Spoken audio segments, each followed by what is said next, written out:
नमस्कार, मैं रिया और आप देख रहे हैं डॉक्टर साहब। डॉक्टर साहब के आज के इस वीडियो में हम बात करेंगे कि किसी को डायबिटीज़ नहीं है और उन्हें अचानक से डायबिटीज़ अगर हाई हो जाए तो क्या किया जा सकता है, आखिर उसे कैसे तुरंत निपटा जा सकता है। और इस विषय में हमारे साथ पूरी जानकारी देने के लिए मौजूद है डॉक्टर राजीव रंजन, जो कि बिहार के जाने माने फिजिशियन है। तो डॉक्टर साहब, सबसे पहले तो आपका बहुत बहुत स्वागत है। धन्यवाद रिया जी।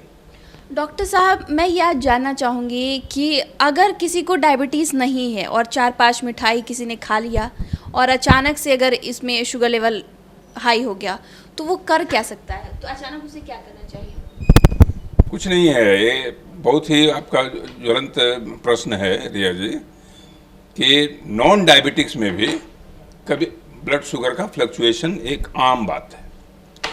जैसे आपने कोई ऐसा भोजन का सेवन कर लिया जो तुरंत ही स्पाइक करता है, यानी ब्लड शुगर लेवल को काफ़ी हाई कर देता है, तुरंत जैसे वो खून में जाएगा ब्लड शुगर को बढ़ा देगा। तो वो सारे जो आइटम्स हैं, वो आइटम्स में एक मिठाई भी आता है। तो आपने मिठाई जम के खा लिया, स्वाद है, व्यक्ति की कमजोरी है, और मिठाइयाँ तो शुरू से व्यक्ति कमजोरियों में रही है और स्वाद है, तो आप मिठाई खाएंगे ही। मिठाई खा लिया, उसका स्पाइक हो गया, ग्लाइसेमिक इंडेक्स ज़्यादा हो गया, ब्लड शुगर बढ़ गया, उसके लिए कतई आपको चिंतित रहने की ज़रूरत नहीं है। एक आध स्पाइक आने से, एक आध ब्लड शुगर के बढ़े आने से आपको दिमाग में ब्लड शुगर का भूत सवार नहीं होना चाहिए। सवाल ये उठता है कि मैं बार बार कहता हूँ कि नॉन डायबिटिक्स में अकेजनल फ्लक्चुएशन अगर ब्लड शुगर का हो जाए, उससे डरने और सहमने की ज़रूरत नहीं है। लेकिन आपको सतर्क इस बात के लिए रहना है कि अगर आपका वज़न ज़्यादा है, अगर आप सीडेंट्री हैबिट्स वाले हैं, यानी आप थोड़ा आलसी प्रवृत्ति के व्यक्ति हैं, आपको बाहर मॉर्निंग वॉक में जाने में थोड़ी हिचक है, एक्सरसाइज नहीं करते हैं, शरीर को बिल्कुल स्थूल बना के रखा हुआ है आपने, और ऐसी स्थिति में अगर आपका मिठाई खाने के बाद बार बार ब्लड शुगर बढ़ जाता है, तो आप एक फास्टिंग और खाने के बाद वाला ब्लड शुगर मैं आपको बार बार रिया जी कहता हूँ कि WHO कहता है कि अगर थोड़ा भी कन्फ्यूजन लगे तो 2 पैरामीटर है इसमें, एकदम क्लियर कट मैथमेटिकल फार्मूला है। मैं बार बार इस बात को एम्फसाइज करता हूँ, संप्रेषित करता हूँ कि फास्टिंग ब्लड शुगर, फास्टिंग कितना होना चाहिए, यानी मिनिमम 8 घंटे की फास्टिंग होनी चाहिए। 8 घंटे की फास्टिंग में अगर ब्लड शुगर आपका सवेरे फास्टिंग 110 के नीचे है, 110 मिलीग्राम पर लीटर, तो आप बिल्कुल स्वस्थ हैं, बिल्कुल सुरक्षित हैं। कहीं से भी डायबिटीज़ का कोई लेस मात्र भी प्रवेश आपके अंदर नहीं है। आप आराम से खाना पीना खा सकते हैं, सब काम कर सकते हैं, और अपने को बिल्कुल सामान्य प्रक्रियाओं में अपने आप को शामिल करके रखें। कहीं कोई डरने की बात नहीं। 110 के नीचे आने के बाद आप पूरी तरह से स्वस्थ हैं। 110 से 126 पर अगर है तो आपको सतर्क होने की ज़रूरत है, कि यानी कि आपको डायबिटीज़ ने घंटी लगा दी है कि कभी भी वो आपके घर के अंदर प्रवेश कर सकता है, डोर बेल उसने बजा दिया। तो अब उसके प्रवेश से रोकने के लिए आपको करना क्या है? तो आपको करना क्या है कि आपकी जीवन शैली को सुधारना है।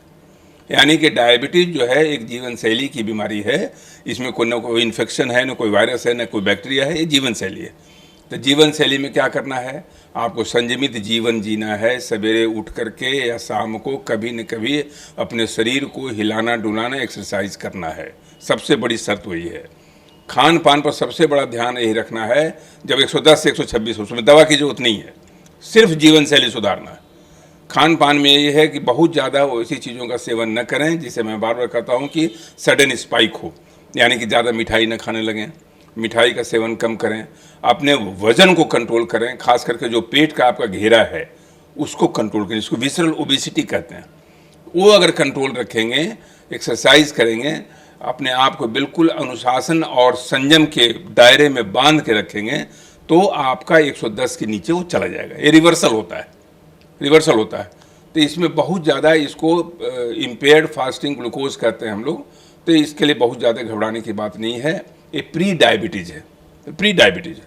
लेकिन जैसे ही 126 के ऊपर चला गया तो आप डायबिटीज़ में प्रवेश कर गए, तब हो सकता है कि आपको जीवन शैली के साथ साथ दवाइयों का सेवन करना पड़े। और दूसरा जो डायग्नोसिस है, WHO ने कहा कि 75 ग्राम ग्लूकोज खाने के 2 घंटे बाद आप टेस्ट कराइए। खाने के बाद वाला नहीं, 75 ग्राम ग्लूकोज खाने के 2 घंटे बाद टेस्ट कराइए। अगर वो 140 के नीचे है, बिल्कुल सुरक्षित जोन में है, कोई दिक्कत नहीं है। 140 से 200 के बीच में अगर है तो उसको कहते हैं IGT, इम्पेयर्ड ग्लूकोज टॉलरेंस। वो फिर जैसा मैंने कहा कि डायबिटीज़ ने घंटी बजा दी, दरवाजा पर घंटी आपकी बज गई, वो किसी भी समय दरवाजे के अंदर घुस सकता है। तो यहाँ फिर जीवन शैली की ज़रूरत है। तो 140 से 200 में आपको जीवन शैली की परिवर्तन की ज़रूरत है। 200 के ऊपर अगर आप चले गए 75 ग्राम ग्लूकोज के 2 घंटे बाद, तो आप फुल्ली डायबिटिक हो गए। तो अगर आप नॉन डायबिटिक हैं रिया जी, जैसे आप कह रही हैं मिठाई खाया आपने बढ़ गया और फ्लक्चुएशन हो रहा है ज़्यादा, तो आप ये दोनों टेस्ट करा लें। अगर ये दोनों टेस्ट का पैरामीटर नॉर्मल है, जम के मिठाई खाएं, जम के मिठाई खाएं, अपने आप को रिलैक्स करें, कोई घबराने की बात नहीं, कोई चिंता की बात नहीं है। लेकिन मैं बार बार कहता हूँ सतर्क रहें, सावधान रहें। जहाँ सजगता हटेगी, जहाँ सावधानी हटेगी, दुर्घटना घटेगी। तो शुक्रिया डॉक्टर साहब जो आपने इतनी सारी जानकारी दी है कि अगर अचानक से डायबिटीज़ बढ़ रहा है मिठाइयाँ खा लेने से, तो वो किस तरीके से प्रभावित कर सकता है। उसके लिए बहुत बहुत शुक्रिया। धन्यवाद, धन्यवाद रिया जी। तो आप डॉक्टर राजीव रंजन को सुन रहे थे, जिन्होंने पूरी जानकारी हमारे साथ साझा की है कि अगर किसी को डायबिटीज़ नहीं है और अचानक से मिठाई खा लेने से या मीठा खा लेने से अगर डायबिटीज़ बढ़ जाता है, शुगर लेवल बढ़ रहा है, तो उसके क्या कारण हो सकते हैं और किस तरीके से उसका बचाव किया जा सकता है, टेस्ट क्या है, सभी डॉक्टर साहब ने बताया। इस विषय में आप क्या सोचते हैं, कॉमेंट कर ज़रूर बताएं। चैनल को सब्सक्राइब कर ले, फेसबुक पेज को लाइक कर ले। साथ ही डॉक्टर साहब से आपके क्या सवाल है, में कॉमेंट कर या मेल के माध्यम से भेज सकते हैं। वीडियो देखने के लिए आपका शुक्रिया।